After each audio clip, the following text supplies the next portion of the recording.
Welcome to the Old Time Radio Westerns. I'm your host, Andrew Rines, and I'm excited to bring you another episode absolutely free. This episode is one of many released every month, totaling over 80 episodes so far. Each one is meticulously digitally restored and stored in the cloud for your convenience, a process that incurs costs. To help cover these expenses, you might hear some advertisements throughout the episode. While we do retain the original commercials for historical authenticity, you may also encounter modern ads, which help keep the lights on. If you prefer an ad-free experience, we offer a couple options. You can listen to the episodes on YouTube. You can also support us by becoming a patron on our Patreon page. For more information, go to otrwesterns.com/donate. Again, otrwesterns.com/donate. I do want to emphasize that we are committed to providing this content to you for free, but also we have to be transparent about the financial realities to bringing this to you. Now, let's get into this episode. Welcome to the Old Time Radio Westerns. I'm your host, Andrew Rines. This episode is going to be another 4-part series. This one's entitled Pedometer. Believe it or not, that was the thing, and it's actually kind of interesting to hear how it's used in this Western era.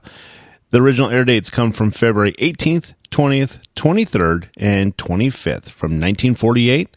Let's get into it. Hope you enjoy. And again, thanks for listening.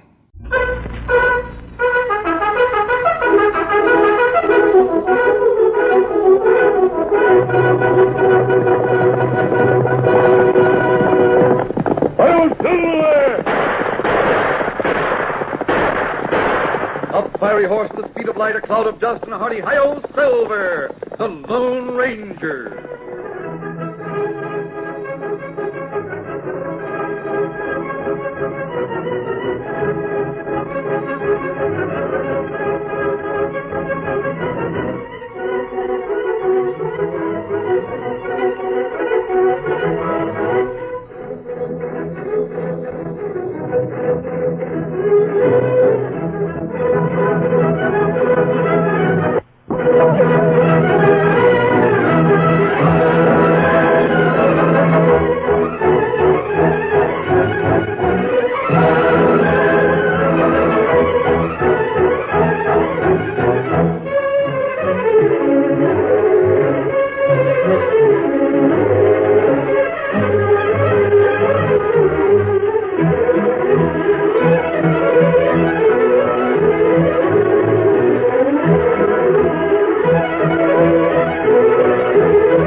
With his faithful Indian companion Tonto, the daring and resourceful masked rider of the plains led the fight for law and order in the early western United States. Nowhere in the pages of history can one find a greater champion of justice. Return with us now to those thrilling days of yesteryear. From out of the past come the thundering hoofbeats of the great horse Silver. The Lone Ranger rides again. Come on, Silver! Let's go, big fellow! I'm Silver! Hoy!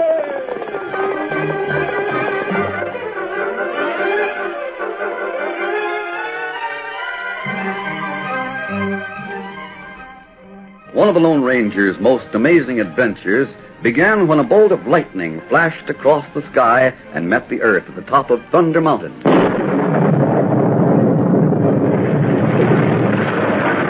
A massive rock as large as a house was blasted from the foundation upon which it had rested through the ages. Rolling down the mountain with increasing force, it loosened other rocks and soft shale, and the landslide was started. A stagecoach on the trail around the side of Thunder Mountain was trapped with no hope of escape. The boulder struck it squarely, sweeping it off the trail and down the slope into the valley, and the smaller rocks and shale came like a flood.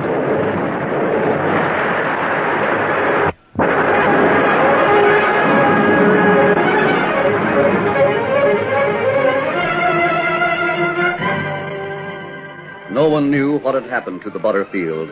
After several weeks, the search along the trail was given up, and the disappearance of the stagecoach called an unsolved mystery. 2 months of rainy weather washed away the loose rock that concealed the buried stage, and the first to see it was the Lone Ranger. His nephew, Dan Reed, and his faithful Indian companion, Tonto, helped him dig until he exposed the bodies of the driver and the guard. Gosh, they didn't have a chance. No, they didn't, Dan. We go to town, report finding stage? Yes, Tonto. Get our blankets. We'll wrap these men and leave them here for the time being. Are you going to try to find out who they are? Yes, Dan. They'll probably have something in their pockets to identify them. There's something wrapped in oilskin. Well, it must be important. What is it? A letter. Fate must have brought us to this valley. What do you mean?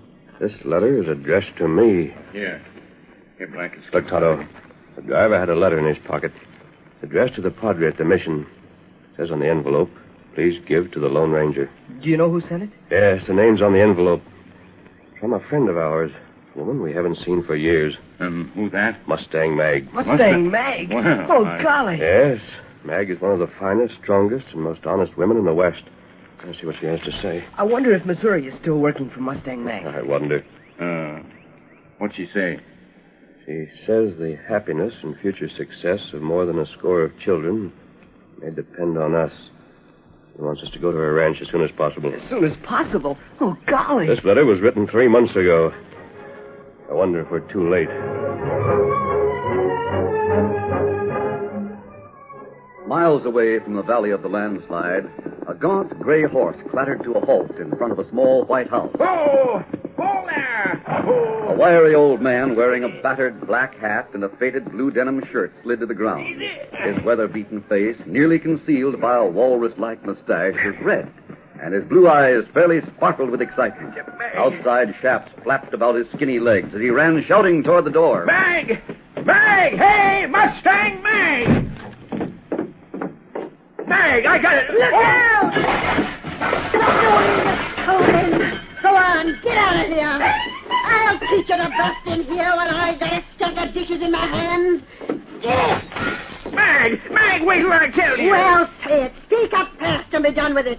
Then grab a broom and sweep up them busted dishes. It's about that letter you wrote. What letter are you talking about? The last letter I wrote was before Christmas. Yeah, that's the one, Mag. The one asking the Lone Ranger to come here. He's coming. The next time I trust you with a letter, What did you say? He's coming, Mag. The Lone Ranger and Tonto and someone else is with him. I spotted him coming over the hill. Great day in the morning. Why didn't you tell me? Well, there he comes. Look and see for yourself. My sakes alive, I'm that glad. I'd begun to give up hope. Mag, would you just as lief put that skillet back on the stove before he gets here? He might think you meant to mash my head with it. He'll go outside to meet him. Sure. Hi there! You shall! But, Mag... I mean that dog. Quiet! Hello, Mag. Good to be pleased, Mag, it's good to see you. You too, Missouri. My sakes alive, if you're not a sight for sore eyes, come in here and let an old woman shake your hand. And you too, Tonto. And Dan, it's good to see you again. Thank you, ma'am. Mag, we just found your letter a few days ago on the dead body of a stage driver who'd been trapped in a landslide. You mean the stage that got lost in Thunder Mountain? Yes, Mag. What was he doing in his pocket? Why, I want it in the mail sack. I'll take the horses over to the corral. You wait a minute. Didn't you mail that letter? Well, Mag, I lost the money you gave me for the postage, and the driver of the stage being a friend of mine. Mag, are we too late to help the children you mentioned? No, son, you're not too late. And I'll tell you all about 'em over a pitcher of milk and a batch of fresh-made cookies. Come on inside. Thank you, Mag.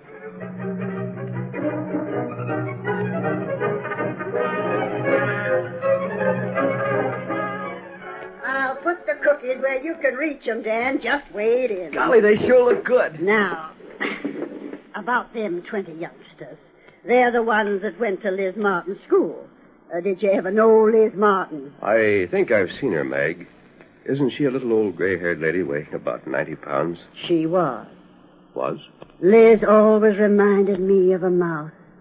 But by thunder, she sure died like a fighting Mustang. She did? Yep.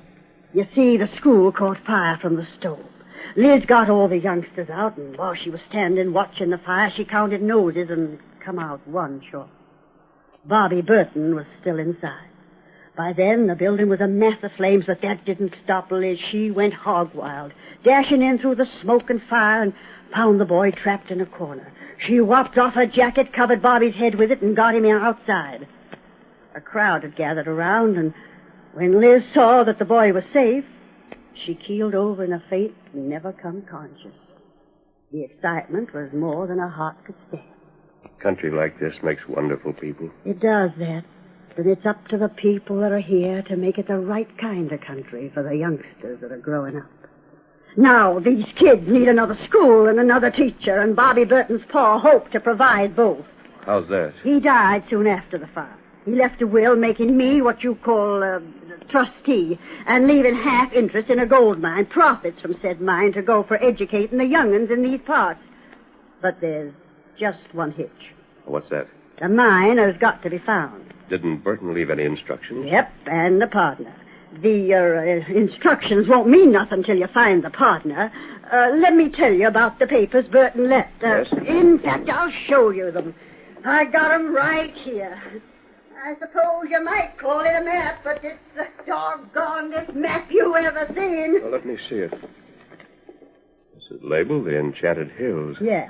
I know where they are. Enchanted Hills, northeast Frontier Town. That won't help much. These are the Union Pacific Railroad tracks. And this X is right beside the bridge. That's not where the gold claim is. What do all these numbers mean? That's what you got to find out. You see, Burton and his partner fixed up this map. Burton's partner has got some of the doggone fanciest inventions. Well, what kind of invention? Oh, it's supposed to be an invention as great as a clock or a compass. Whatever it is, it's used with them numbers. You've got to find Burton's partner and get his invention. Then you can find the gold mine. And then there'll be a new school. We hope so, Dan. Mag, what's the name of Burton's partner? Joe Jolly. And that's all I can tell you about him. It ain't much to go on. And the West is awful big.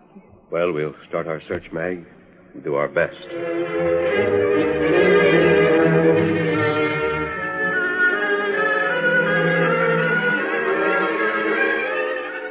The Lone Ranger organized his search, sending Tonto in one direction and Dan Reed in another to inquire at towns and villages, army camps, and Indian settlements. Joe Jolly? I never heard of him.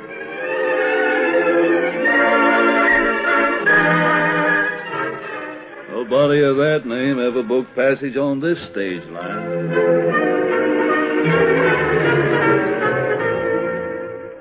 Sorry I can't help you, Sonny, but I never heard of Joe Jolly. And I've been in charge of this here post office for a good many years.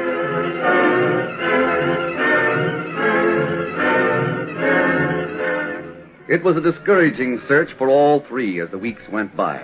But finally, the masked man's perseverance was crowned with success when he met a traveling salesman. Oh, Joe Jolly? Yes, sirree, I know him. He runs a branding iron shop in Frontier Town. He's quite a character. How's that? Well, he calls himself an inventor. His branding iron shop is chock full of the doggonest assortment of gadgets you ever saw. Joe can make anything out of metal. He's got fancy locks, burglar alarms. There, Silver. Hey, where you going? The Frontier Town. Steady, big fella. Come on, Silver.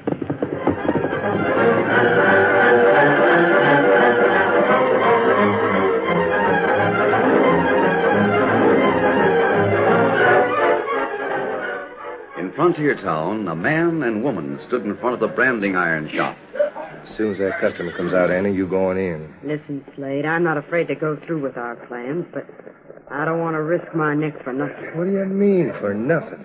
Are you dead sure Joe Jolly's got a lot of cash? Well, I know he has. Been saving it for 5 years to develop some new invention. Maybe we'd do better if we stole that. We'll take his cash and be satisfied.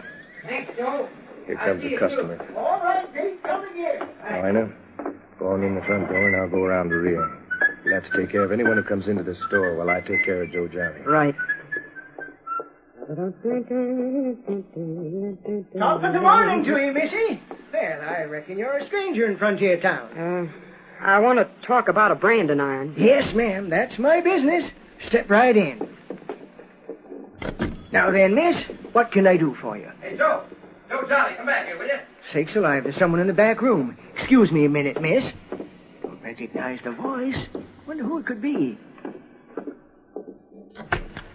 Say, mister, what are you doing here? The door for strangers is at the front. I come on a special errand. What? A gun. Now, see here, mister, you fire that thing in here and the whole town will be on your neck. I don't have to fire it. I'll use it this way. Ooh. That'll take care of you.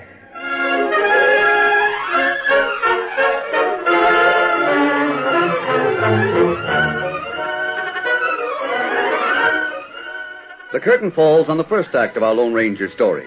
Before the next exciting scenes, please permit us to pause for just a few moments.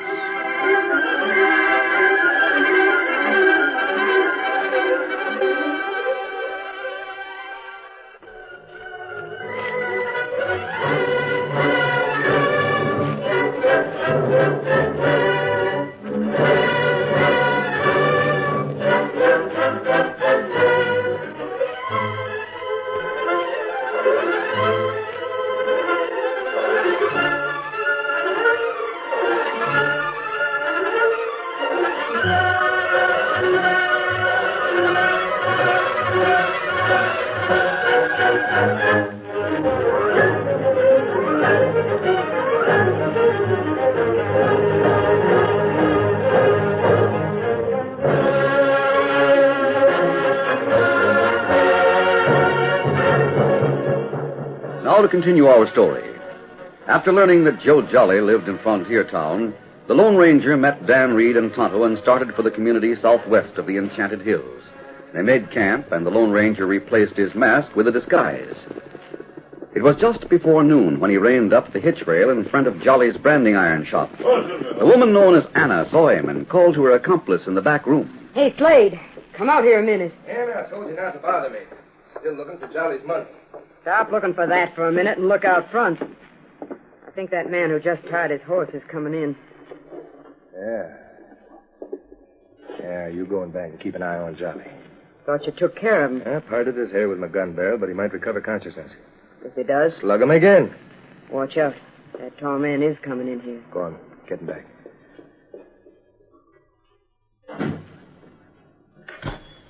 Well, good morning, mister. Are you the proprietor of this shop? Who else do you expect to find here? Is your name Joe Jolly? Sure. I've come a long way to find you, Jolly. Yeah? You and a man named Burton shared ownership of a gold mine. You say we shared it. Don't we still share? Well, Burton is dead. He left his interest in the property to the community, so a school might be built and supported. Generous of Burton. I've brought a map with me. You'll have to decode it. You have the map, all right, but how do I know you didn't steal it? I've got a copy of Burton's will. Also a letter from the woman who's trustee. You could have stolen those, too. Perhaps you'd better go to the lawyer's office and talk it over with him. Well, perhaps that won't be necessary. You can tell me you're on the level by telling me how this code is supposed to operate. These numbers are to be interpreted through one of your inventions. What invention? I'm sorry, Jolly, I don't know. All I know about it is that it's supposed to be an instrument as important as a clock or a compass. What makes you think I have an invention such as that, Haven't you? I might have. Suppose you tell me more about it. I got to be satisfied that I'm dealing with the right man. Meanwhile, let me look at that map, Here. By the way, Jolly, did you do all the ironwork in this shop? Oh, yes, of course I did. Look, you're going to hand me that map? No. What? Look at your hands. My hands? What's the matter with them? They're not the hands of an ironworker. What do you mean by that? It's your turn to do some convincing. I want proof that you're Joe Jolly. Why, you... Who's back there? That's none of your business. Now get him out. Oh, you want gunplay? I don't. Boy, you... Now, we'll leave your gun on the floor. Come on. You're going into the back room with me. We'll see who's back there. Let me go. Do you hear? Let me go. Straight ahead. Any bullets that are directed toward me will have to go through you first. Open that door. The girl. Who are you? I'm Jolly.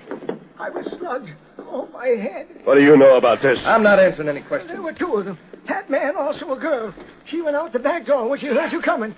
She's getting away. So you're Joe Jolly. I am. Does the name Burton mean anything to you? Joe, my partner. Did he send you here? How did you find me? Where is Burton? You're the man I want to see. You and I have a lot to discuss.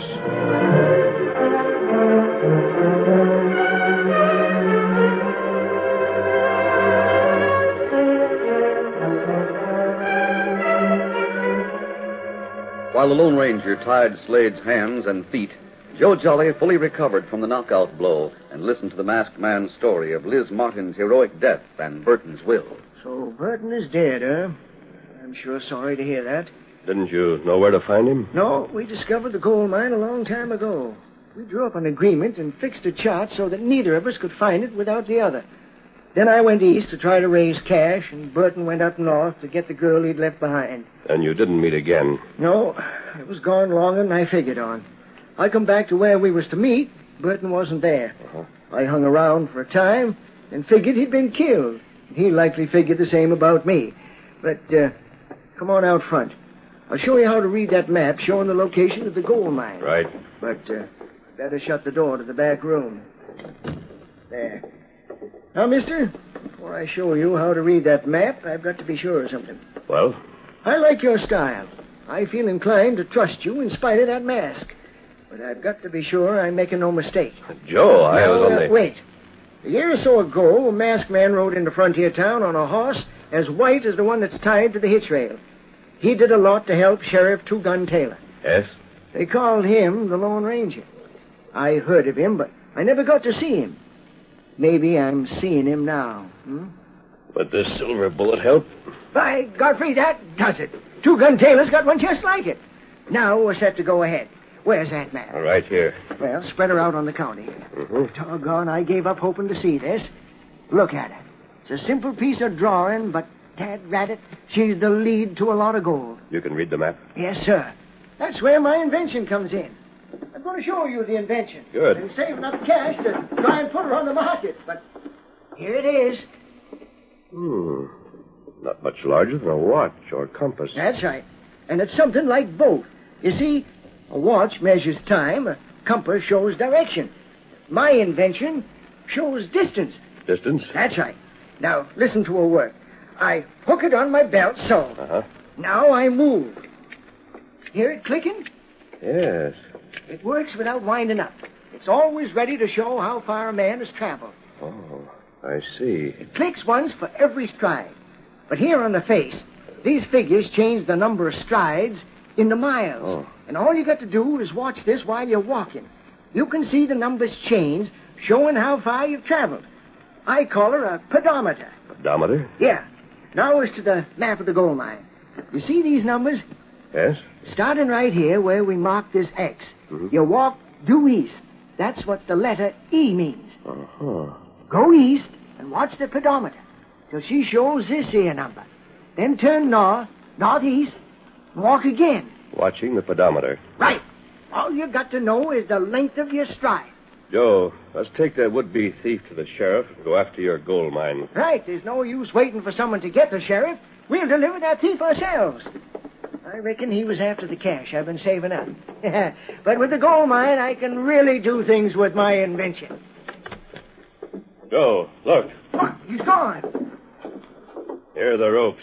They were cut. Doggone, the girl must have come back through the rear door and cut him loose. I should have thought of that. I wonder how long ago he got free. He hasn't been gone long. Maybe he overheard what we were saying. Maybe he knows we're after a gold mine. I think he does. Why do you say that? He slipped away without making an effort to find your savings. He might have done that because he's after something bigger. Then the sooner we get to that claim, the better. Yes. I'll get a horse saddle right away. Have to get one from the livery stable. Get two. Two? What for? You got a horse? I've got to send Silver on another errand. Well, I don't savvy. Get those horses while I write a note.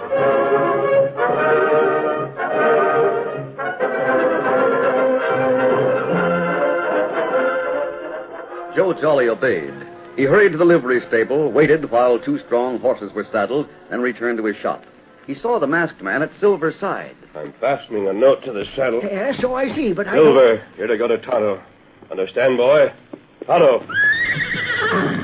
Hey, he acts like he savvies what you say. All right, Silver.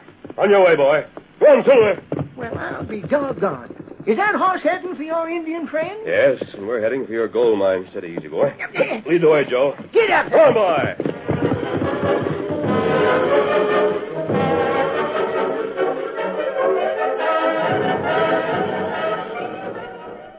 The trip to Point X on the map took several hours.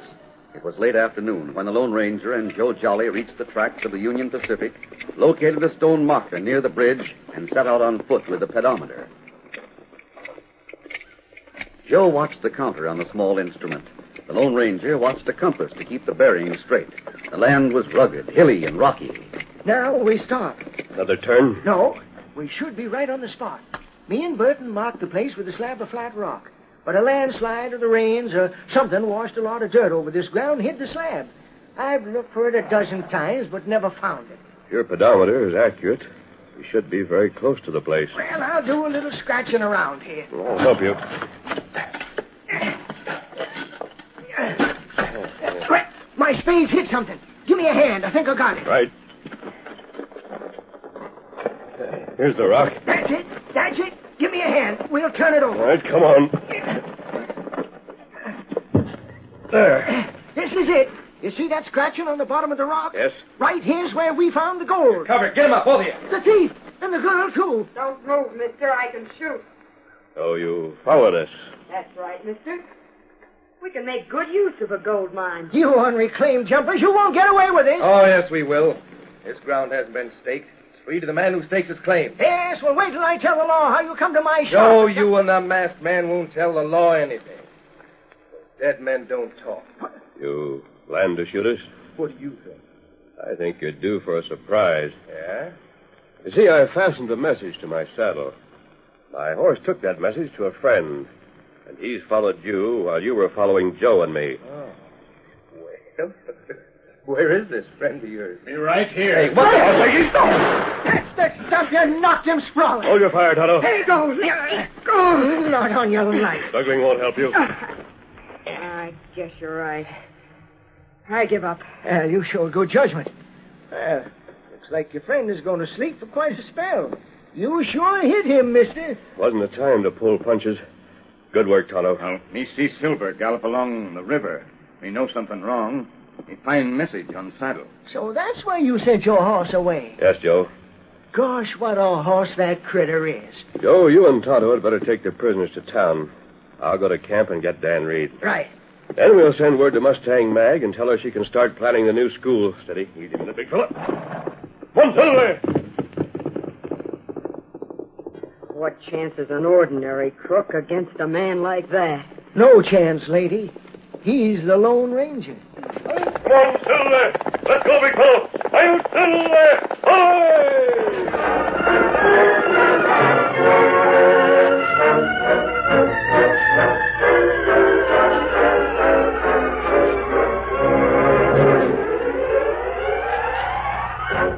Mustang Mag was appointed trustee of the estate of a man named Burton.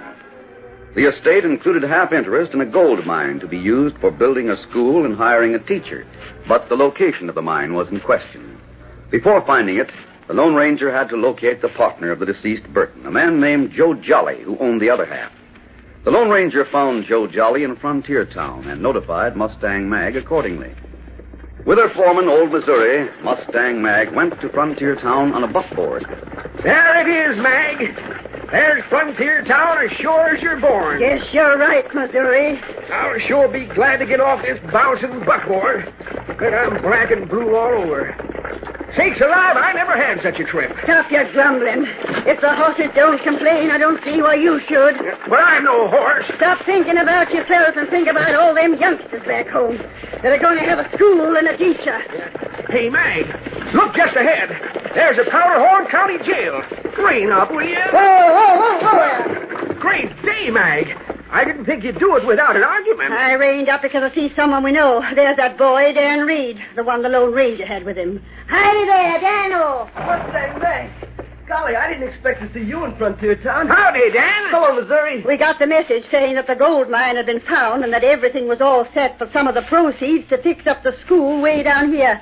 Well, that's great. We figured we'd better come down here and meet this man, Joe Jolly. You'll like him, Mag. He runs the branding iron shop around the corner. And he's an inventor. Never invented anything worthwhile, did he? Well, yes, he did. He's invented a meter that tells a man how far he walks. He calls it a walk meter for a pedometer. I'd like to hitch one of them things onto Missouri. Oh, man. Then, by thunder, I'd have proof he slept most of the time when I wasn't looking. Oh, science is making living more doggone complicated all the time. Lone Ranger says it's a wonderful invention. Dan, where's the Lone Ranger's camp? We're at the edge of town. Tonto's there, too. I just came in to get some supplies. I'll tell him you're here. No, do that, Dan. I aim to stop at the Sunset Hotel. Where will you be, Missouri? Well, maybe I'll stop off with Sheriff Two-Gun Taylor. I'm going to look him up and get acquainted, sort of. Well, he's out of town. Oh. His deputy's in charge of the jail. He's in there right now guarding the man who tried to steal Joe Jolly's gold mine. Yeah? Then I reckon I better stop off right here and go in and see him. What's his name? Tom Turnbull. Now, Missouri, you just be careful. Every time you get near a lawman, you talk yourself into trouble of some sort. Mag, I'll thank you to be civil in front of our friend. I'm getting off right here, going in to pass regards with Tom Turnbull. All right, go ahead, you addle-brained idiot. But just remember this. You get yourself into trouble, don't look to me to get you out. I'll go to the hotel with you, Mag, and help you with your bag. Thanks, Daniel. Climb aboard. Get up there. Get along. Fall, Mag! Watch yourself, Missouri. Watch yourself, Missouri. Take care of yourself, all right. What's your business, mister? I'm looking for Tom Turnbull. You're looking at him. What? So you're the deputy in charge, eh? Well, I'm downright glad to make your acquaintance. You can call me Missouri, from over in Catamount County. Used to be the sheriff there. Lawman, huh? Yeah. Glad to know you. Jaw backy? No thanks. Well, excuse me. I understand my partner tagged a prisoner for you. Your partner? Who are you talking about? Well, Turnbull, most people refers to him as the Lone Ranger. You mean to say you're his partner? Well, him. Well, me and him have worked together on a few cases. Here's one of his silver bullets to prove it. Well, doggone, I sure am glad to meet you. That's the prisoner over behind the barred door, eh? One of them. He had a girl accomplice. We got no accommodations for female prisoners. We're holding her in a spare room over at Two-Gun Taylor's house. I heard the sheriff was out of town. Yeah. Excuse me. So he is. But Kate's there, that's his wife. And the prisoner can't get out. We boarded up the window and put a special padlock on the door. Hey, Missouri. Got something to tell you. Slade, you keep quiet. Pay no attention to him, Missouri. He's a sly critter. He nearly stole Joe Jolly's gold mine. You'll regret it, Missouri, if you don't listen to me. Tom, I'd better listen to what he's got to say. Well, if you travel with the Lone Ranger, I reckon you know what's best. But be careful. I'm responsible for seeing the Slade don't get away. I can take care of myself. Well, what's on your mind, Slade? Gotta talk low. Come a little closer. Oh, yeah. I'm listening. That's fine. Just reach your gun. Hey, what's this? I'll hike them both of you. Why are you on? Sorry, you fool. Hey, he snatched my gun. Why you get your clothes? Don't make me shoot, deputy. You just come over here and unlock this door. And let you escape? Not on your life. Listen, lawman, I'm getting out of here. If you don't unlock the door, I'll shoot you both and bust the lock with a bullet. I'm leaving. But I'm willing to leave you alive if you meet me halfway. Now, hurry up and get this door unlocked. All right. That's it. I'll take your gun. You try the inside of the door. You too, Missouri. Now, hold on, Slade. You can't lock me up. And I get him.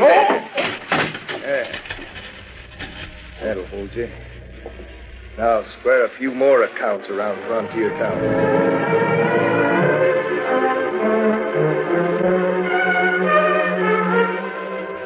Van Reed carried Mustang Mag's luggage into the hotel, then led her horses at the livery stable. It was some time later when the two came out of the Grub Stake Outfitting Company. You going to be able to get all them supplies into your saddlebags? Oh, yes. Gosh, Mag, thanks for helping me do the shopping. Thunderation, boy, that's nothing. I'm more than obliged to you for helping me get settled. Steady there, Victor. Yes, sirree, it's downright refreshing to meet a young man that knows how to behave like a gentleman. Mag, I hear someone yelling. Huh? It seems to be coming from over there. The jail? Yes. Dad rat it.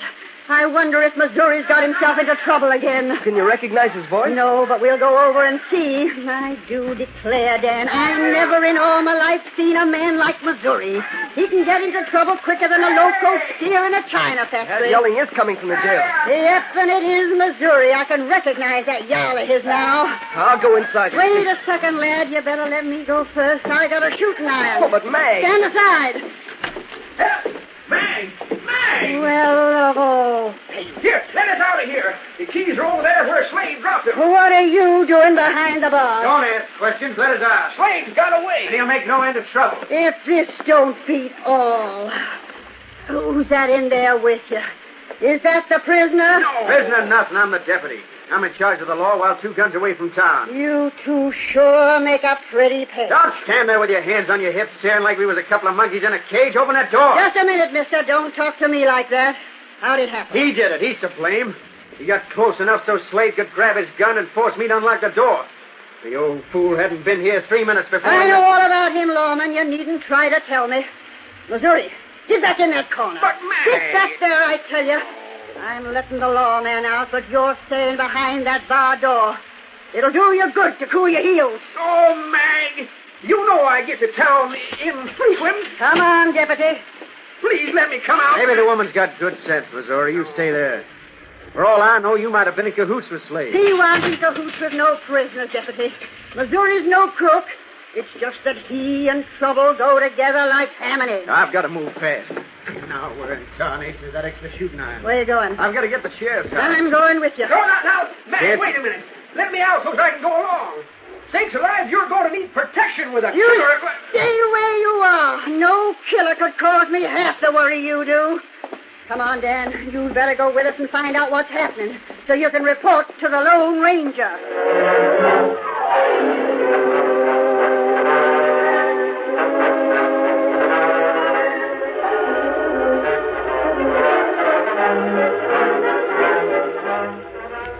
When Tom Turnbull reached the sheriff's home with Mustang Mag and Dan, the situation was even worse than he had expected.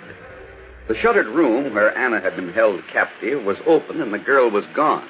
He had expected this, but not the note that lay in plain sight on the table. Holy mackerel. What's it say? Two-gun Taylor's going to rave when he sees this. Chances are he'll have my badge. Let me see. What is it? What's happened?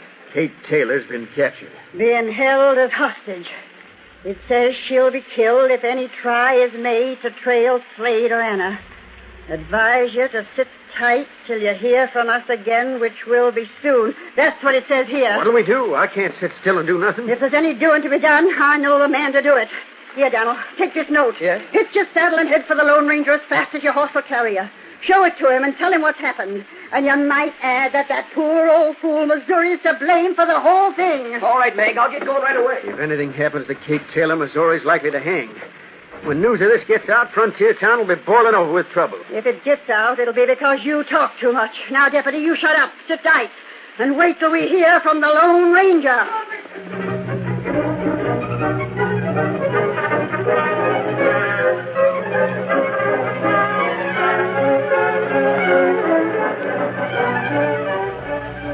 In the Lone Ranger's camp, Dan Reed explained the situation. The masked man read the note. Did they have horses, Dan? Yes, sir. The deputy found 3 horses missing from the sheriff's corral. Oh, maybe we follow him, huh? No, Tonto. That would be too dangerous for Mrs. Taylor. They'd see us long before we saw them. Missouri will be blamed for anything that happens to the sheriff's wife. The deputy's just as careless as Missouri. He shouldn't have let a stranger get close to the cell. Well, he wouldn't have if Missouri hadn't shown him a silver bullet you'd given him. Makes me responsible. Well, golly, there's no place to start. You can't find those crooks without trailing them, and if you can't trail them... There are 3 things that represent important money to those crooks. Joe Jolly's money, his gold mine, and his invention, the pedometer. I think they'll make a play to get any one of them or all 3. Steady there, Silver. And you and Tonto stay here in camp. I'm going to call on Joe Jolly. Steady, big fella. One, Silver!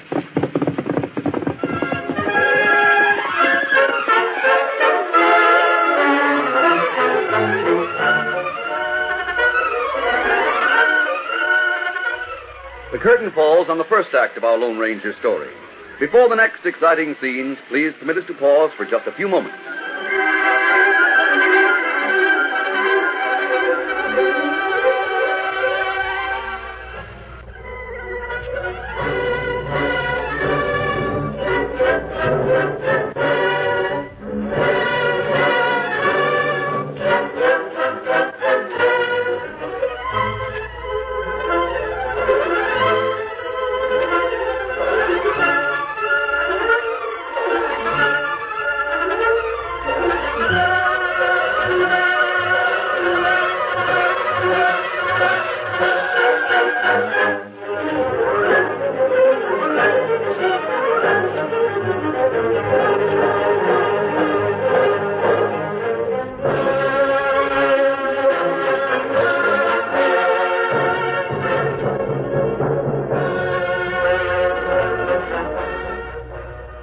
continue our story.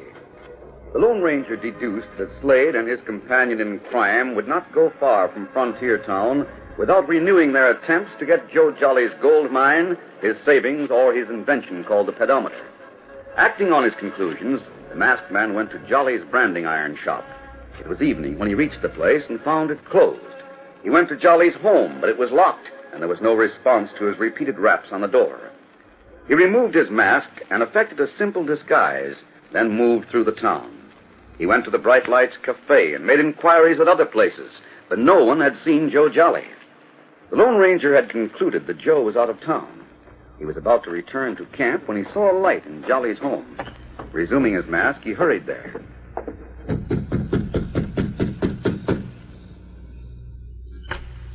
Joe? Oh, it's you. Yes, I want to talk to you. Why, yeah, sure. Come in. Thanks. I just got in. Yes, I see you did. Mud on your boots is still wet. Pretty observing, aren't you?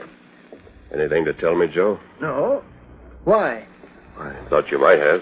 Well, I don't know. Let's have it, Joe. Maybe there's a little trouble about the gold mine. Maybe the title isn't clear. Did you just make that discovery? Yes. Oh. Well, I'm not at liberty to say anything. There's a chance that Burton and I don't own it. Maybe somebody else discovered it first. Are you going to have to surrender the gold mine to save the life of Kate Taylor? What? What's that? What do you mean? Well, that's it. No, it's nothing of the sort. What makes you think she's been captured? Did I say she had been? Huh? Well, I know she was. She was taken by Slade and Anna. Someone got in touch with you. You were told to sign over the gold mine, or Kate would be killed. Now, isn't that it, Joe? Well, I didn't tell you anything. You didn't need to. How did you get the message?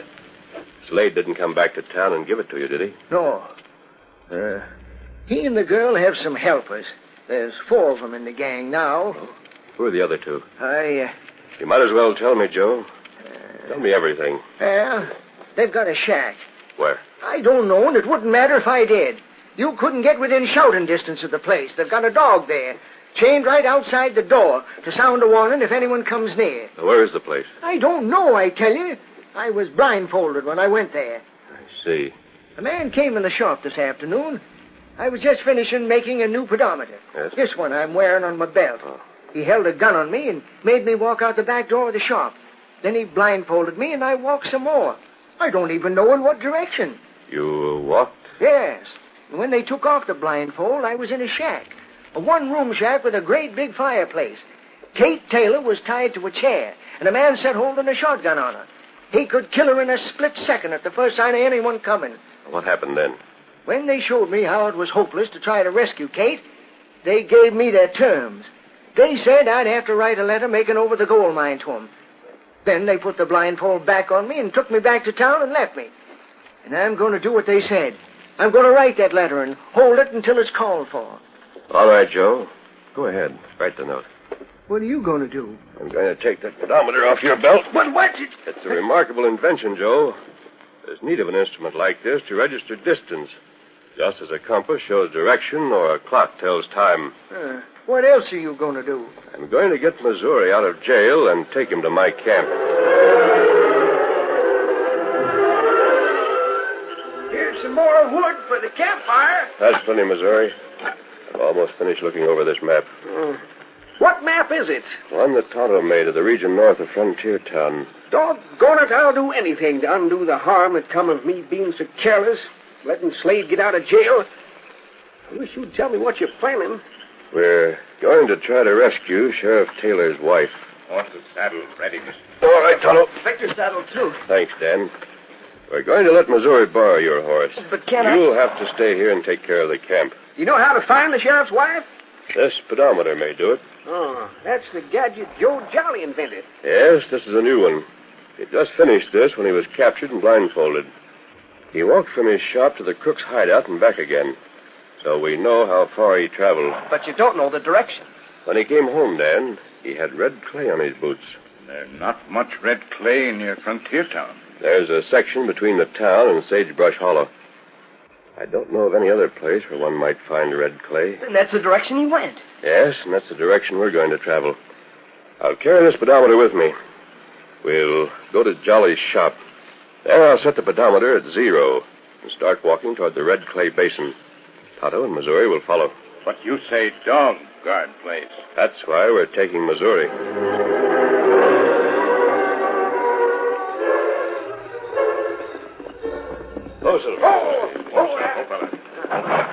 In the dead of night, the Lone Ranger dismounted in the rear of Joe Jolly's branding iron shop. Here on, I'll have to walk. By the light of a match, he set the pedometer at 0 and hooked it on his belt. Otto, you and Missouri follow me and lead Silver. He's heavy. What can I do to help? Your chance will come when we get near the hideout and the dog starts barking.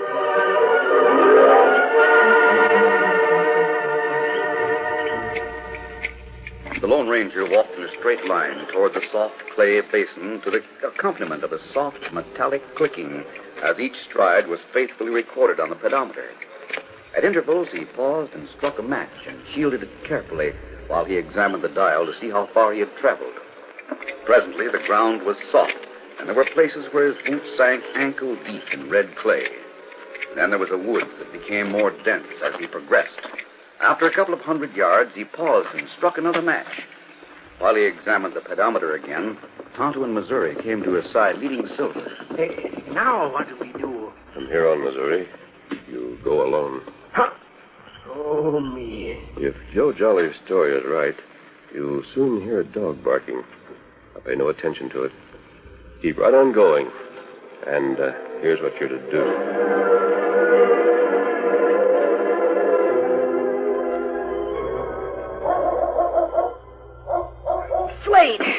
Slade, wake up.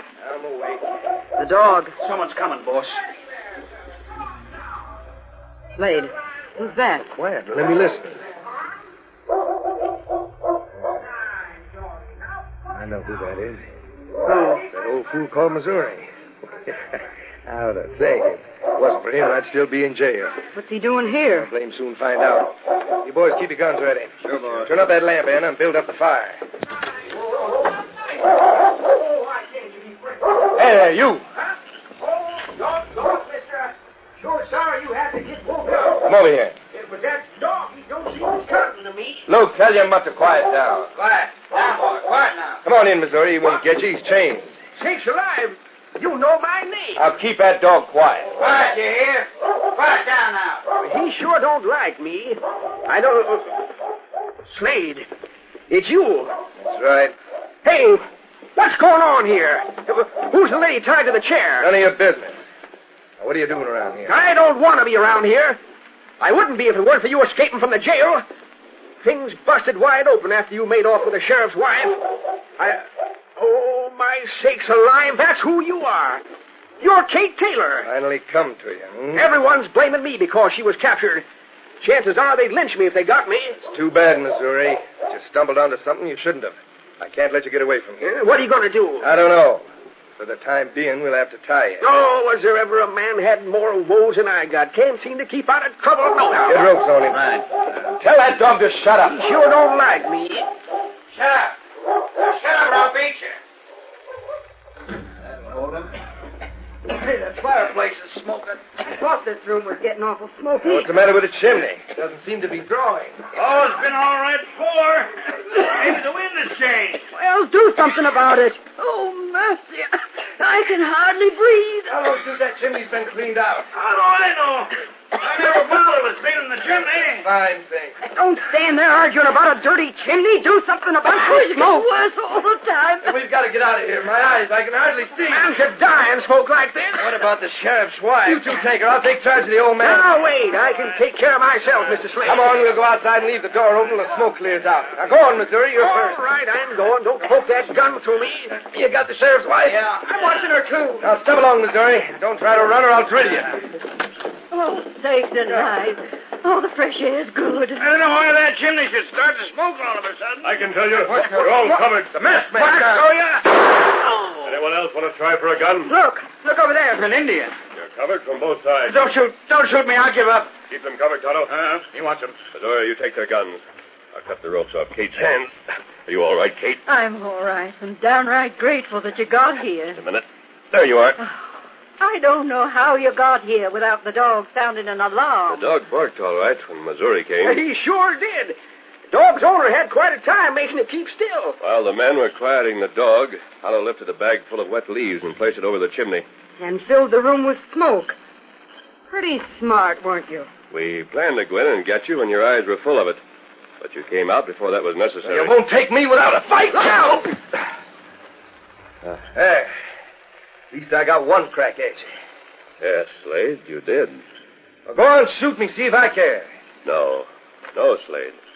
I'm not going to shoot you. No, I'm glad you hit me.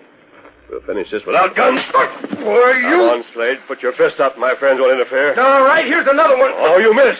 Take it. Hit him again now. Let him have it between the eyes. Wade right in. All right. I'll get you. Come on, Slade. Come and get it.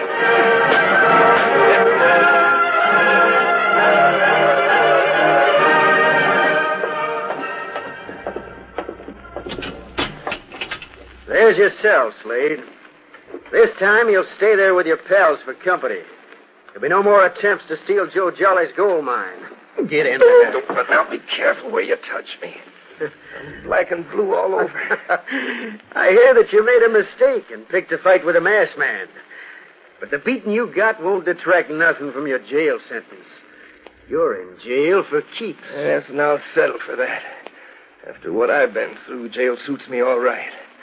I don't want any more to do with that Lone Ranger. Come on, settle there. Let's go, big fellow. Are you settle there?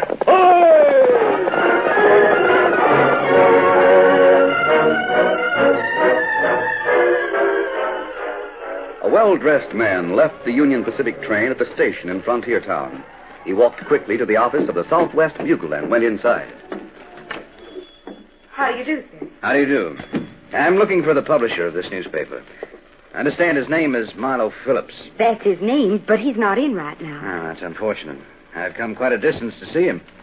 I'm his daughter, Sally. Perhaps I can help you. Perhaps you can. My name is Brophy. James C. Brophy.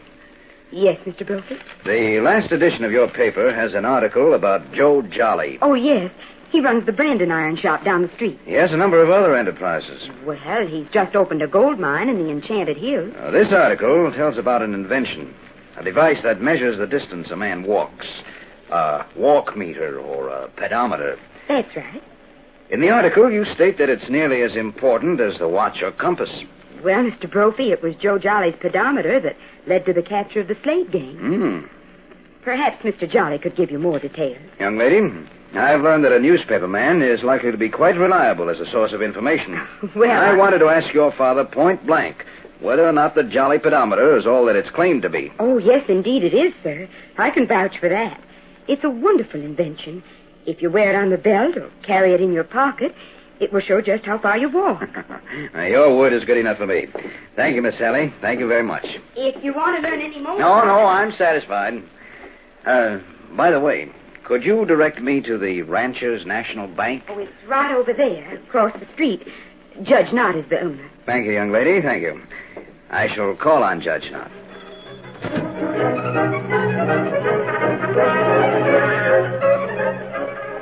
Mr. Brophy, you seem to be particularly well informed. How did you learn that my bank loaned money to Joe Jolly? Well, Judge Knott, I didn't come here to do business without making an investigation. Your bank holds a chattel mortgage on Joe Jolly's property, is that correct? Yes.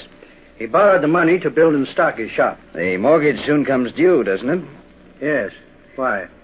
Do you consider Jolly a good risk? Splendid. Aside from the fact that he's been doing a fair business in his shop, he's just struck pay dirt in the Enchanted Hills. How about his invention? Pedometer? Mm-hmm. There's money in it if he handles it right. Patented? Oh, yes, of course. Does your mortgage cover his rights to the invention as well as the shop and equipment? It covers everything he owns. And we can do business. Judge Knott, I want to buy the mortgage. I hadn't thought of selling it. I'd be willing to pay a premium. Why? I'm something of a gambler. I play hunches. And I've a hunch that Jolly won't be able to meet his obligation. But that's preposterous.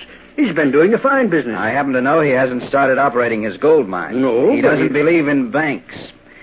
He keeps his money hidden in his shop. And a lot of things might happen between now and the date the mortgage falls due. However, as I say, I'm a gambler. Perhaps I should tell you, Mr. Brophy, the gold mine is not covered by the mortgage. The pedometer could be made more profitable than a gold mine. Now, let's discuss the price for which you'd sell the mortgage.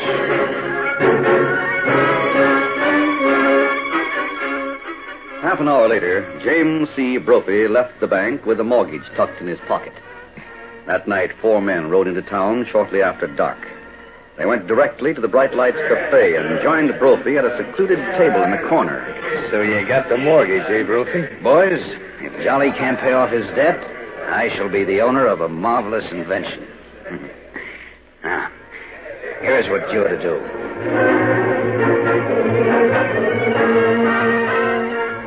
It was later that same night. In fact, it was just about midnight when the people of Frontier Town were roused by a clanging triangle, the alarm that signified fire. Fire! Fire! Hey, it's Jolly's place. The branding iron shop. Spread the word. Joe Jolly's place is going up in flames. It's gone. Half-dressed people rushed from their homes, and others came from the Bright Lights Cafe, the Silver Dollar, the Harvey House, and the Range Riders Inn to join the hopeless fight against a fire that was beyond control.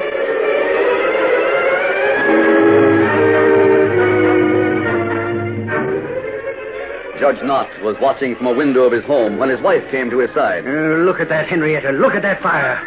And to think that You what? Poor Jolly, he'll be cleaned out. This place is beyond control, isn't it? Of course it is. Look at the Bucket Brigade. They've already given up fighting that fire. They're just trying to keep it from spreading. Well, a man can't expect good fortune all the time. After all, Joe Jolly's been riding high, wide, and handsome since he discovered that gold mine. Henrietta. Now I suppose he'll want to extend his mortgage. I wish I still held it. You don't? No. And I'm sure that the man who bought it has no intention of extending it. You mean you sold the mortgage? Yes. Yes, I sold it to a man who had a hunch.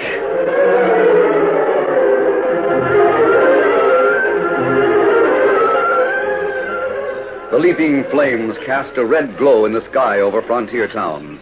It was seen by the Lone Ranger and Tonto in their camp some distance away. They saddled their horses and rode hard. By the time they reached the edge of town, Joe Jolly's shop had collapsed to a mass of embers.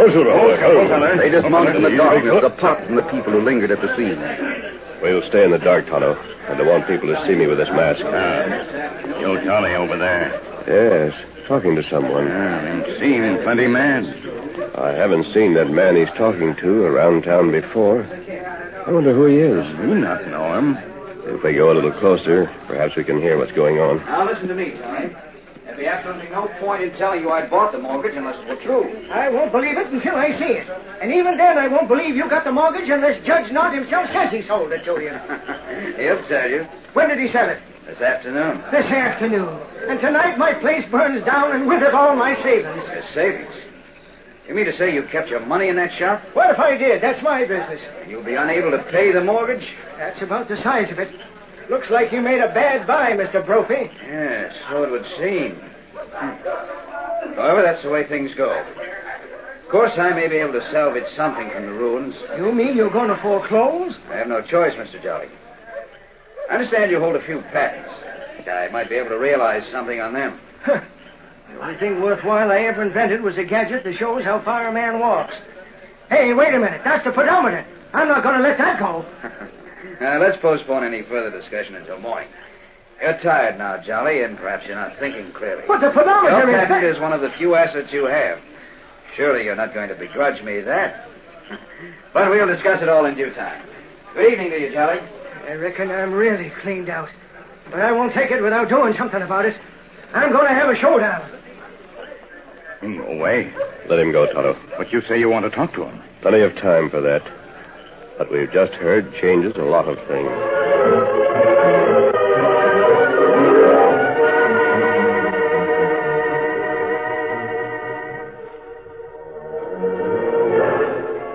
Henry Henrietta watched her husband, Judge Knott, pace the floor until she could tolerate it no longer. Oh, for mercy's sake, blow out the light and get ready for bed. Pacing the floor isn't going to bring back Joe Jolly's shine. Oh, I know it isn't. I wish to heaven it were as simple as that. After all, it's no skin off your nose. Henrietta, please mind your own business. Oh, mercy, that startled me. For goodness sake, who's rapping on the door at this hour of the night? Oh, I'll see.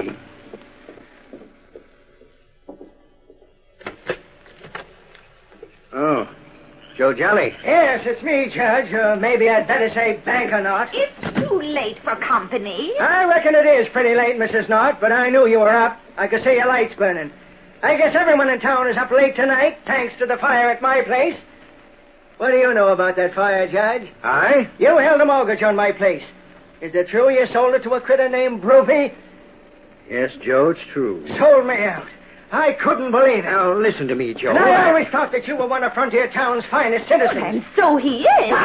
For your information, Mr. Jolly, it's the duty of the head of a bank to protect the money of his depositors. That can best be done by running the bank as profitably as possible. Well, Henrietta, let me tell him. I had a chance to sell your mortgage, Joe, at considerable profit. To Brophy? Yes. And now I'm cleaned out. I've lost my building and all my savings. If you'd kept your money in the bank where it belongs instead of hoarding it somewhere in your shop, you wouldn't have lost it. Henrietta, please. And what's more, I've lost my patent rights to the pedometer. The only thing in my life I've ever done that was worthwhile. My one chance to amount to something, and that's gone too. How much is Brophy going to give you? What? You heard me. I'm no fool. I know that Brophy started that fire. Looks to me like you were in cahoots with him. Charlie, that's not true. I have all the contempt of... I think it is true. Admit it. Joe, put that gun away. Give me the truth. I've told you I You're can't... going to admit working with Brophy. Then you're going to pay up every dime I've lost. I'll take it in cash or I'll get it out of your hide. Now, don't be a fool. Put that gun down. You heard what I said.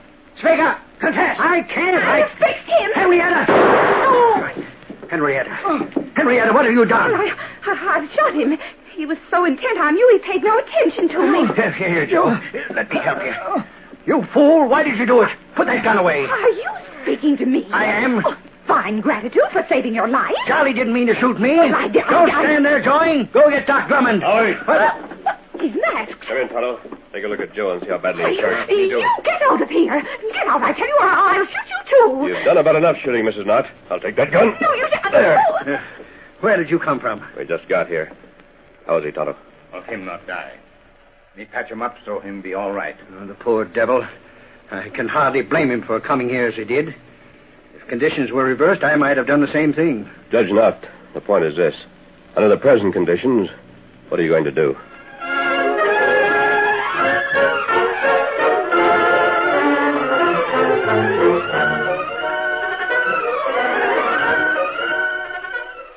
The curtain falls on the first act of our Lone Ranger story. Before the next exciting scenes, please permit us to pause for just a few moments.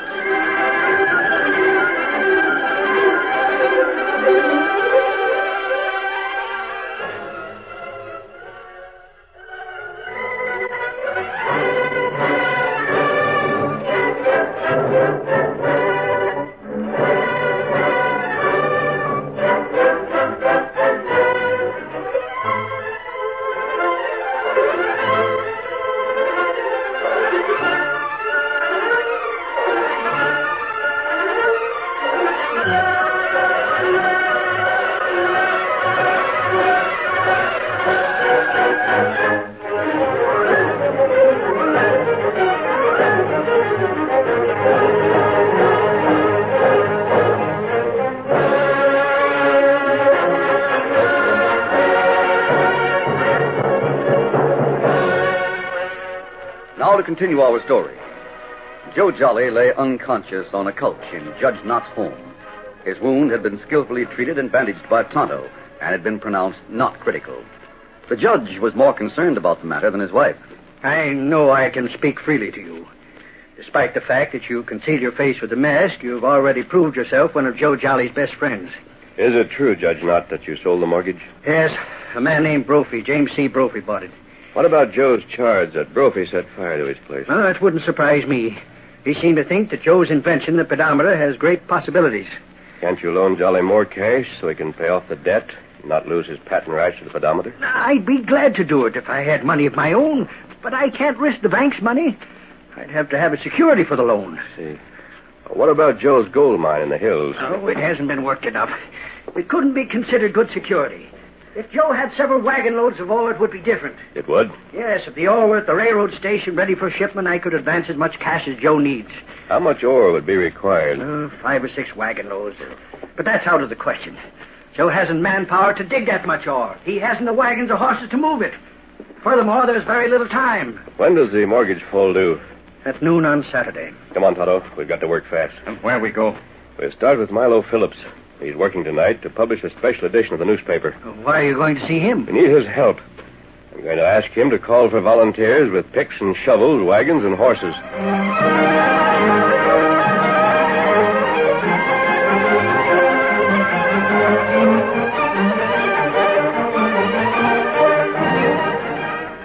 Milo Phillips proved cooperative. His newspaper carried a plea for men to help get Joe Jolly's ore out of the ground. But Phillips did more than this. He sent friends in all directions to ask ranchers and farmers to help. There were a score of volunteers at Jolly's mine. They had blasting powder and tools for digging, and they made the dirt fly.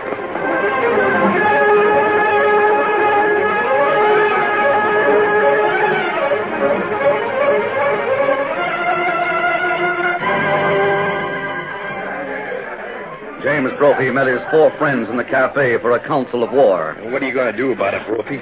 The way those men are working, they'll get all the ore Joe Jolly needs. Kendall, it's up to you and the boys to get busy. You've got to see that the ore doesn't get to the railroad station. There's only 4 of us, 5 counting you. There'll be at least a dozen men on the wagon. You'll need help. Do you know where to find the Larrabee Kid and his gang? Yeah. And their guns are always for hire. Yeah. Have them help you. Now, there are many places in the hills where you can waylay the wagons on the way to town. Right, Brophy. Count on us. Those wagons will never reach the station.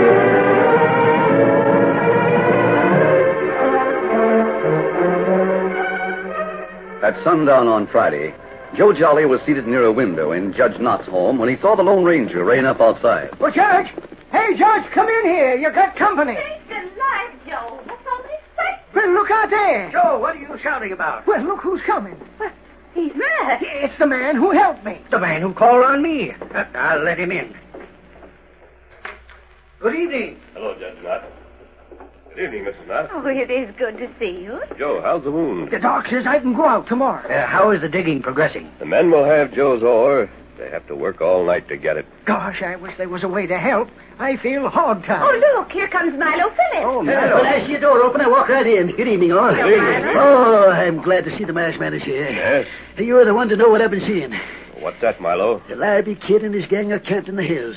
I've heard of him. Oh, bad, plenty bad. He generally has about 25 men in his gang. And they're all with him. Does the sheriff know? Well, there's no outstanding charges against the kid. Oh.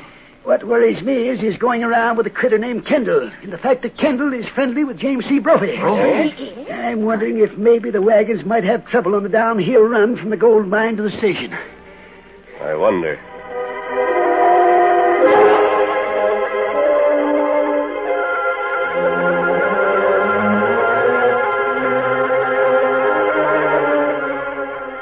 Kendall met the Larrabee Kid and his gang early on Saturday morning in the hills, about halfway between the town and the gold mine. It's a good spot for the ambush, kid. Couldn't be better. We can hide out on both sides of the trail. How many wagons will it be? Not more than 8. I'll get the boys fixed.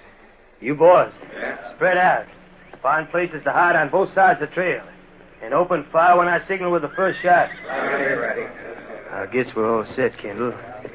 If any of those drivers are uncommon lucky, one of them might get through to the station. But I guarantee that 5 of them won't make it.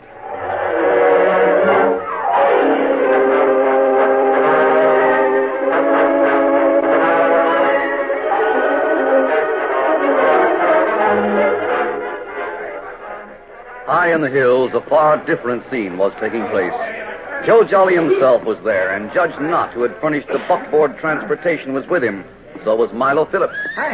I'm telling you, Judge, I get sort of all choked up when I see what these men have done to help me. There's more to it than helping you, Joe. Some of them are doing it because the Lone Ranger asked them to. And others are doing it because they know Jim Brophy burned your shop.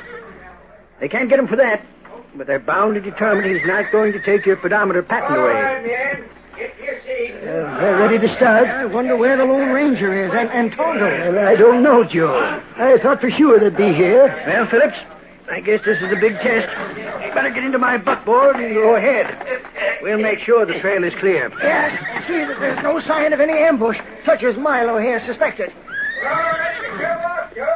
We're going ahead in the judge's buckboard. If there's any sign of danger, we'll let you know. All set? Yep. Let's go, Judge. Get up there. All right, man. Keep putting hands on your brakes. Don't let the wagons get out of control. Follow me now. Get up there. Go on. Get up there. Come on. Get up there.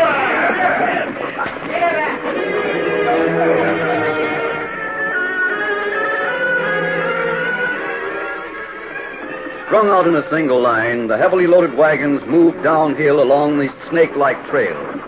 Several hundred yards ahead of the leading wagon, Judge Knott guided his team from the seat of the buckboard, with Joe Jolly and Milo Phillips as passengers. Kendall saw them coming and nudged the Larrabee kid. And let the buckboard go on through. We don't want to open fire on the judge. Yeah, I said it. He'll be almost out of sight by the time the first of the wagons get here. The buckboard passed the ambushers without incident and continued on the way toward town. Then the leading wagon load of ore came into view. Now, kid, pass the word to the men to get ready. They got the instructions. They know what to do. As soon as I open fire, they'll follow suit. If we could drop the horses, the wagon would probably capsize and block the trail. The rest would pile up on top of it. That'd probably be better than shooting the drivers. Hey, Kendall, how about it? Get ready. I've got my rifle resting on a rock here. I can't miss. Who's going to open fire? Who said that? All right, men. Don't get in them. That's the masked man. Hey, where'd he come from? Take the other side, fellow. We got it. We're being attacked. They want to fight. Give it to them. Men and horses leaped into action from concealing rocks on both sides of the trail. The Lone Ranger led the attackers on one side, while Tonto, followed by a number of Indians from Flying Arrows village, swept down from the other. Kendall and his men, including the Larrabee Kid's gang, was trapped between two factions. They were taken by surprise, and they were heavily outnumbered. Some of them didn't even have the chance to fire a shot. Put on your guns. Get your hands up. Get ropes on those men and bring Kendall to me. Now, wait, listen, mister. Kendall, you're going to talk. But I tell you... We've a lot of questions to ask you, mostly about Joe Jolly's fire.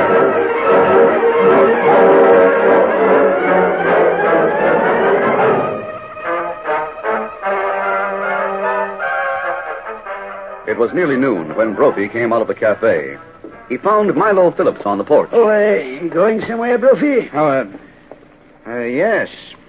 Come along if you want a story. Well, maybe I can get the story right here. Yes, I dare say you might. I'll let you know as soon as I've taken over Jolly's assets for whatever they may be worth. You can't do that until noon. 10 minutes to wait. Looks like you can transact your business with Jolly without leaving the porch. Hmm? Here he comes. And if you ask me, he doesn't look unhappy. What's that crowd following you? And let's see. There's Judge Knott, Sheriff Two-Gun Taylor, there's Tarberry, the Lazy Y, and there's quite a number of ranchers. Those men. Well, look, some of them are tied. Bad lot, if you ask me. A couple of your friends seem to be among the prisoners.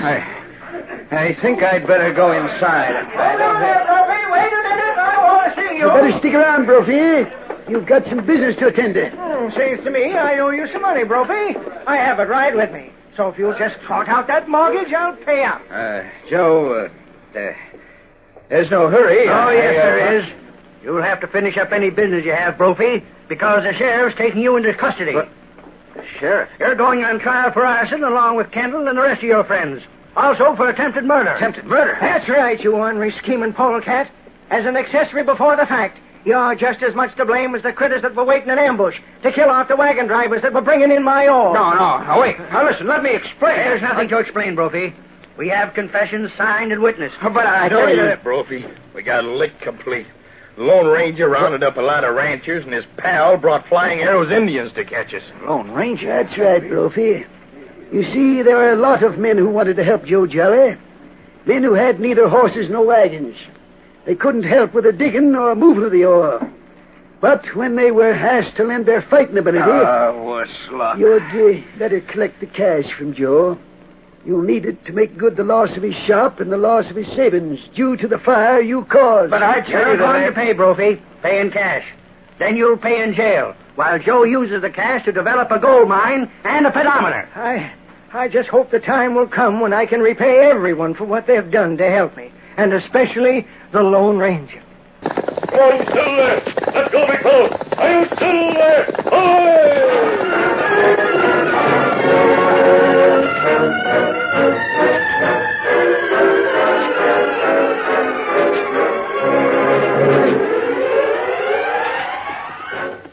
The Lone Ranger and Tonto had left Frontier Town after leading the capture of a number of crooks. They planned to call on their friends Mustang Mag in Missouri. As they neared the ranch house, they heard Mag's voice, and Mag was angry. You're nothing but a crook, a double-distilled, triple-twisted crook, and lower than any highwayman I ever hear of. That's Mag, something going on in there. Hold on. Don't get this wicked things in a move like that. Poor Missouri. I hate to walk in on one of their arguments. Be careful. That's still as heavy than a murderer. That's where I got it. Don't bang. Don't do it. You can bust a man's head open. She's been threatening Missouri with that skillet for as long as I can remember. And now I aim to find out. Oh, Mag not fooled this time. Easy, big fella. Come on, Tonto. Mag, what have you done? My day, it's our mess, friend. Look at what Mag's done. She cracked that omelet right on the top of the Stetson with a skillet. Take a look at him, Tonto. See how badly he's hurt. He had it coming, the skinflint. We heard it outside. We thought you'd hit Missouri. Oh, my. No, I couldn't have stood a crack like Mag gave that gent. Not even with my hat on. I figured his hat would take up most of the blow. Him only knocked out. Him not hurt bad. That'll teach him not to come around here unloading worthless, no-good mining stock on a poor, helpless, unsuspecting critter like me. What? Helpless, he says. Who is this man? He calls himself Fenimore Tubbs. And a slicker talker you never heard. Oh, that is Fenimore Tubbs. You've heard of him? Yes, Missouri. You say he sold you interest in the gold mine, Mag? Half interest. I should have been suspicious when he was willing to sell out such a big interest for only $200. But he was a slick talker. Yeah, come here today, telling Mag the mine had petered out to nothing. But he had another proposition. I didn't let him get started with his slick talk. I talked first. Told him to hand over my $200, or else. Or else means a skillet. He didn't have the 200. He got it. The skillet, I mean. Mag, a lot of people have been swindled by Tubbs. He's probably sold interest in the gold mine to a dozen people. Sold each one half interest. But dad ratted he couldn't do that. There's only two halves in a whole. As long as his project fails, it doesn't matter how much of it he sells. No one expects any profit. I think... You was going to say something? Mag, I've just thought of something. This man has avoided jail for a long time because he's a smooth talker. Well, what about it? You know about Joe Jolly's pedometer. Joe wants to organize a company to manufacture and sell the device. Wonder if my plan would work. Worth trying. What's your plan? Mag, where is the gold mine stock you bought from Tubbs? Right there in the table drawer. Let me borrow it. I'm going to show it to Judge Knott at Frontier Town. He owns the bank. Yes, and he can be a big help. Otto, take Tubbs to our camp. Hold him there until I join you.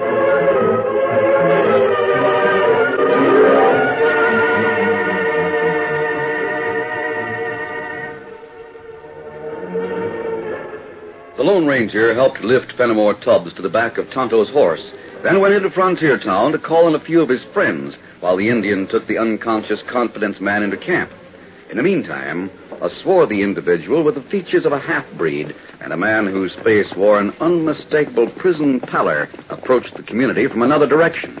Breed, you sure Fenimore Tubbs was heading for Frontier Town? Si, senor. There is no doubt of it. Every time I think of that scheming sidewinder, I get riled up.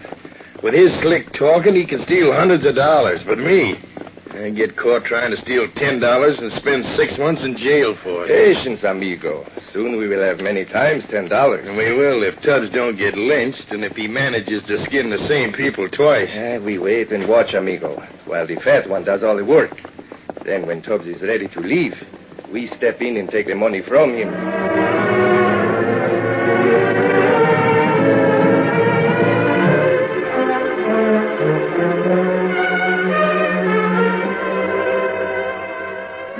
In Frontier Town, the Lone Ranger, despite his mask, was accepted by Judge Knott, Joe Jolly, and several others as a friend. The judge was also owner of the bank, and it was in his office that he met the masked man. Yes, indeed. I'm convinced that Joe Jolly's device has tremendous possibilities. But it takes money to get into production on an article like the Pedometer. Yes, that's what I thought. I've helped Joe organize a company. But cash is needed before there can be any further expansion. Why won't the townspeople buy shares in the company? Well, you know how it is. People admire the Pedometer. They think it's clever. Yes, it certainly is. Everyone admits that. But when it comes to investing cash, well, neither Joe nor I have the persuasive powers of a salesman. I've seen confidence men unload utterly worthless stock on smart people here in town. But when it comes to investing in something worthwhile... Yes, I know what you mean. Judge Knott, look at this. Does this stock certificate look familiar? It was bought by Mustang Mag. Represents half interest in a gold mine. Oh, a great gem mine. I bought stock in that mine. Oh, how much stock? I'm ashamed to admit it, but it seemed like a good proposition when it was described. I bought half interest. Then you and Mustang Mag are supposed to be the sole owners. But I think investigation will prove that Fenimore Tubbs sold 50% of the mine to many others. That crook, he pledged me to absolute secrecy. Of course he did. If you compared notes with some of the people in town, you'd realize that you'd been swindled. I see. Judge Knott, Tubbs is coming back to Frontier Town. He should be in jail. Yes, perhaps he should. But he does have a lot of ability. Ability that can be used. You say he's on his way back to Frontier Town. How do you know? Because he's in my camp right now. Judge Knott, I'll tell you my plan. If you like it, you can go with me to call on Joe Jolly.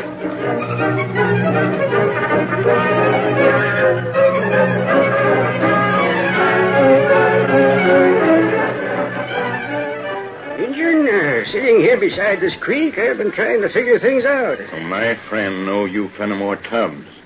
Him know you crook. Well, that makes it all the more difficult to figure out his motive. If he intended bodily harm, he'd hardly have rescued me from the clutches of that woman. If he wanted to turn me over to the law, though, of course, the law is nothing on me, he wouldn't have brought me to this camp. Now, him come back plenty soon.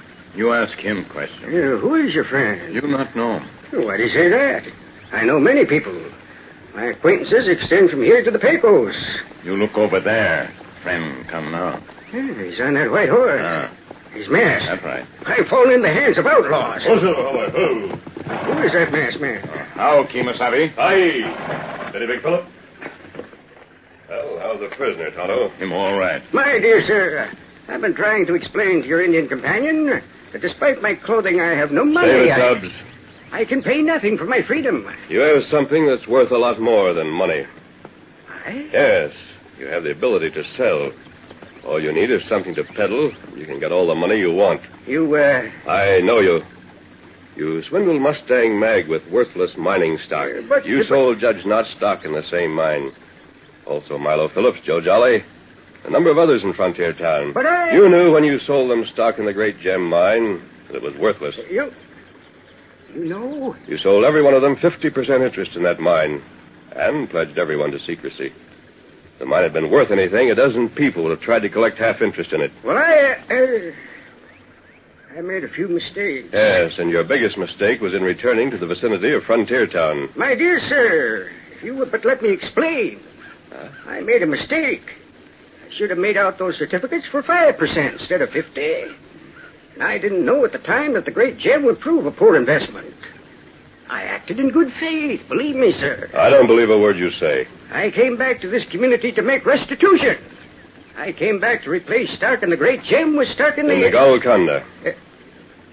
You saw that stock? Yes, we inspected your carpet bag. Oh. You were going to give shares in the Golconda in exchange for the worthless great gem, plus a certain amount of cash. Isn't that it? Well, Tubbs, you're a piker. What? Well, you could probably work your list of victims a second time and get away with it. You're slick enough. But why don't you make a real cleanup while you're at it? What do you mean? Have you heard of Joe Jolly's pedometer? No. Everyone in Frontier Town knows of it.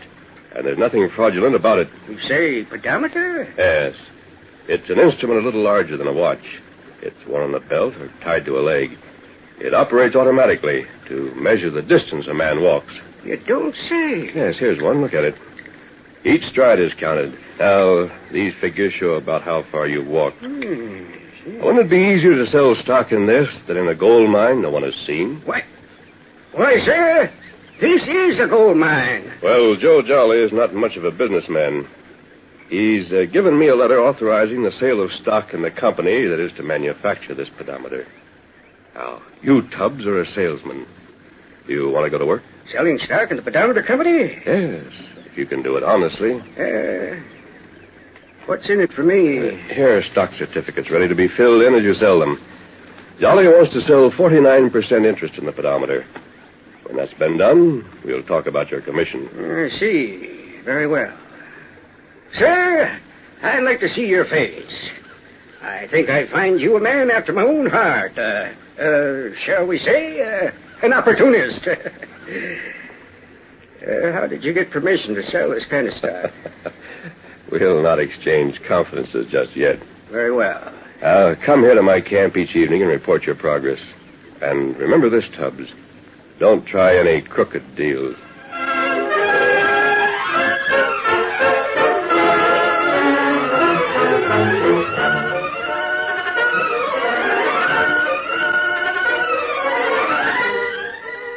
The curtain falls on the first act of our Lone Ranger story. Before the next exciting scenes, please permit us to pause for just a few moments.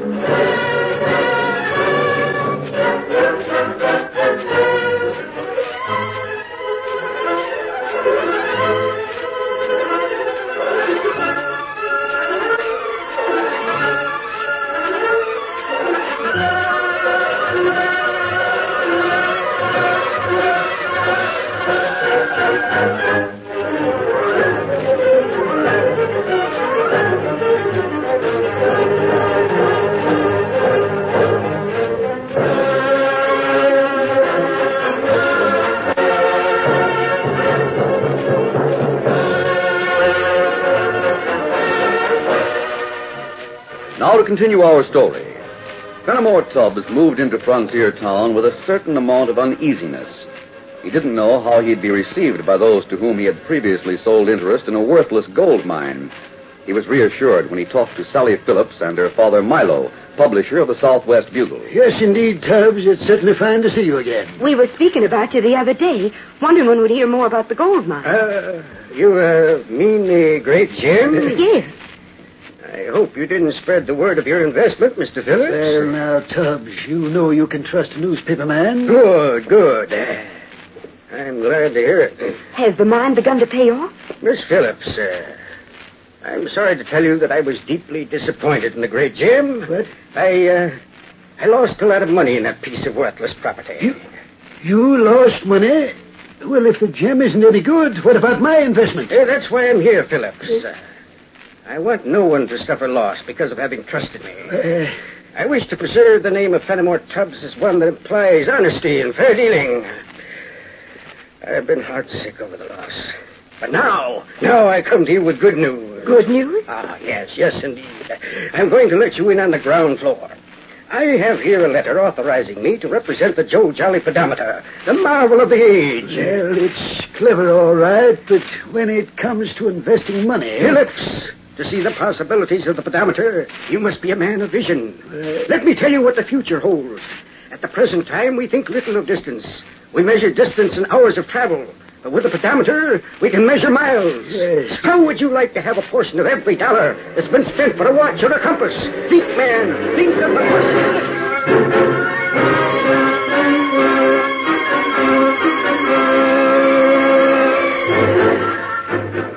Fenimore Tubbs painted a glowing picture of the possibilities in the pedometer. And when he left the office of the newspaper, he had with him a substantial sum of money for which he had given a certificate of stock. His next call was at the bank, where he visited Judge Knott. Tubbs, are you sure you're not trying to sell me something like the great gem gold mine? Judge Knott, you know Joe Jolly. You know about his pedometer. It's very good, but I have little cash to invest. As Jolly's representative, I'm in a position to let you in on the ground floor. You say that the great gem gold mine wasn't worth nothing at all? I'm sorry about that, Jim, but I shall make good. I'm going to give you an opportunity to invest your money in a great idea.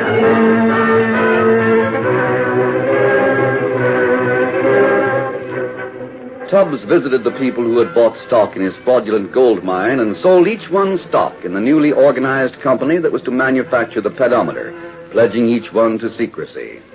His activities were closely watched by a squint-eyed half-breed who hung around town. After 3 days, the breed and Pete met in the Bright Lights Cafe.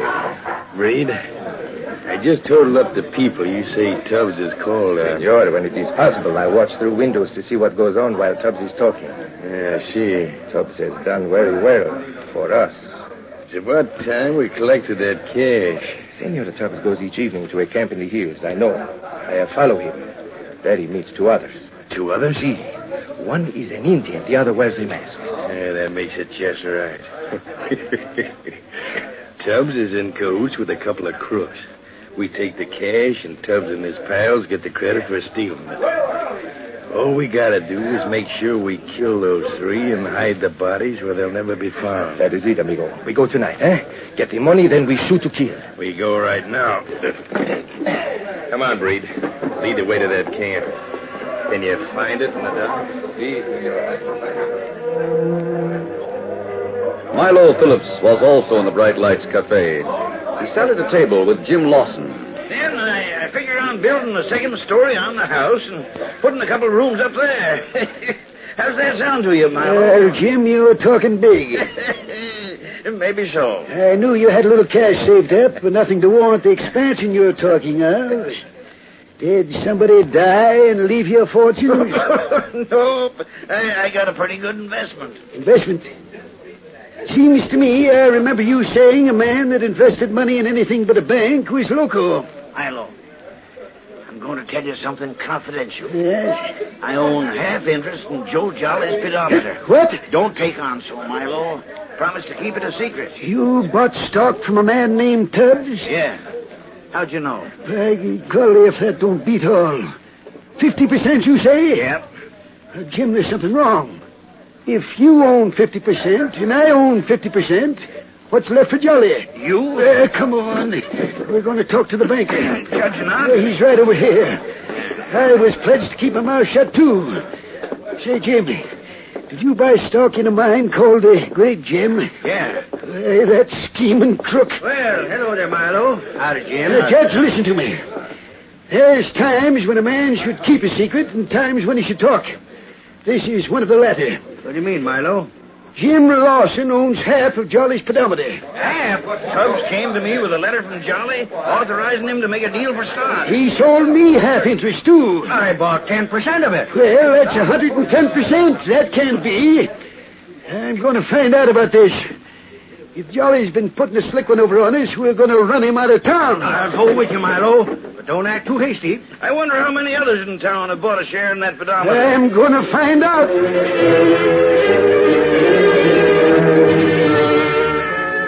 So you dealt with Tubbs? Why, yes. I bought 50% interest in the pedometer. I bought 30% interest.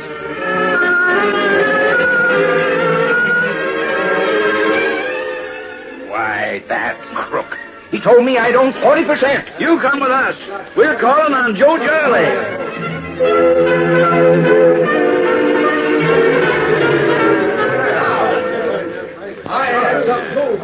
Come on, Joe, open the door. Hurry up, Jolly. We want to talk to you. Joe, these people here... Hey, what's going on here? What sort of a committee is this? Where's that crooked confidence man you sent to swindle us? We want Fenimore Tubbs. Boys! Just a minute. What's the trouble? You and that pedometer. We've all bought interest in it, and the cat's out of the bag. So far, we've found that you've sold 300% interest. Let's Fenimore Tubbs. We're going to get our money back or string him up. You along with him, Jolly. Now, wait a minute, boys. Don't be hasty. Give Joe a chance to explain things. Boys, listen to me. I was told something like this might happen, and I was told what to do when it did happen. All right, it's happened. What are you going to do? I'm going to take you boys to Fenimore Tubbs. You'll hear from the man who's with him in camp.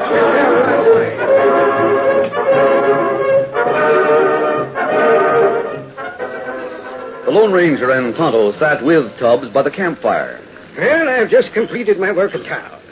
I think I have raised enough cash to take care of promoting the pedometer. You've done well, Tubbs. Better than I expected. Did you do it honestly? My dear sir, you question my integrity. Haven't I turned the cash over to you each evening? And for that cash, you sold 49% interest in the Pedometer Company. Is that right? Why, yes, that's right. Now, we split the cash and disappear. Is that it? No, that isn't it. No? But I thought... When you turn the cash over to Jolly, he'll pay you a commission for selling the stock. What the... Well, I thought... Were you in that mask? You didn't think the deal was honest? Well... Tubbs, it's a perfectly straightforward deal. Unless you handled it differently than you were told. Well, If you're holding out any money, perhaps... My dear sir... Look back, you Hey, what's this? Who are these men? Hold it, all three of you. Shoot it the first move. Well, you'd better do as they say, Tonto. They have the drop on us. He's heavy. You show good sense, senor. Now we relieve you of the cash you carry. Just a minute, Reed. We'll search the fat one first. No, please. I have no money. Shut up, Tubbs. I'll find out for myself. He has the money. The masked man has the money. I gave it to him. That, senor, is a warning. Keep your hands still and your mouth quiet. We'll search the masked man when we're through with you. Now hold still. And that goes for you, too. Eat. I hear horses. Our friends from town are about due. You two made a big mistake in coming here. Maybe fellow come this way. All right, take him, fellow. No, that's it. Knock him lengthwise. All right, this'll do it. That's it. You got them both. Now let's... Stay where you are, Tubbs. Well, we've got to get away. Those townsmen are here and they look angry. There's Tubbs. He's the best man. Here comes on. I want my money back. Do you hear that? Look, two men on the ground. Maybe they wanted their cash back the same as we do. Just a minute. Listen to me. Now, quiet down, boys. Listen to the masked man. Those men on the ground came to steal your money. The money you invested in the Jolly Pedometer. I've been swindled. I want my money back. Any one of you who wants his money back can have it. But first, you'll listen to me. Joe Jolly wanted to raise cash to manufacture and market the pedometer. He authorized the sale of 49% of his stock. 49%? I bought 50%. Quiet. Let me go on. Tubbs here has been a confidence man. He's a crook, but he does have imagination. He made every one of you see the possibilities in the pedometer. Now, isn't that true? I discussed Tubbs with Judge Knott. That's true. I agreed that Tubbs could sell stock to raise the cash Joe Jolly needed. Tubbs misrepresented the price of the stock. He sold 10 shares for the price of one. I bought 50% interest. And so did I. Milo, you can have 5% instead of 50. But, So can Jim. Hank bought 30%. He'll keep 3 instead of 30. Men, this can be adjusted so you'll all have a fair share in the pedometer. Now, if any of you want to back out, you may do so. Tubbs was dishonest in dealing with you. He wanted to make a quick cleanup. He expected to run away with your money. But Tubbs gave you a true picture of the future possibilities of the pedometer. And that picture hasn't changed. What the masked man said before is right. I'll trade my stock for a new certificate showing the amount I really bought. Well, the pedometer sounds good. I'd like to own part of it. I'll keep whatever interest I can get. Boys, we'll go back to town and hold a stockholders' meeting after we put Tubbs in jail. And those unconscious thieves along with him. Jail? Wait, listen. Tubbs, you had a chance to go straight. I warned you to stay honest. But that mask, I thought... Well, how was I to know that you were on the level? I thought the idea was to get cash fast and clear out. I thought you were a crook. Oh, steady, big fella. Come on, settle there. Up, stop. Is that man a crook? Tubbs, that's the Lone Ranger. I'll silver.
This is a copyrighted feature originated by George W. Trendle. This story was written by Fran Stryker. The Lone Ranger is played by Brace Beamer.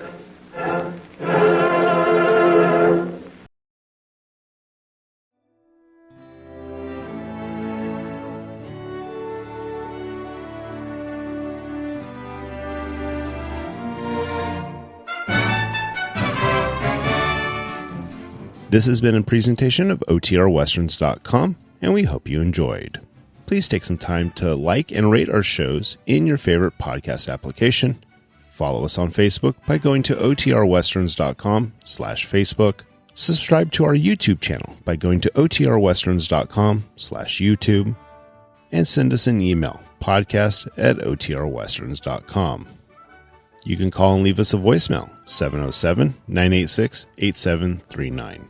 This episode is copyright under the Attribution Non-Commercial Share Alike Copyright. For more information, go to OTRWesterns.com/copyright. Have a great day, and thanks for listening.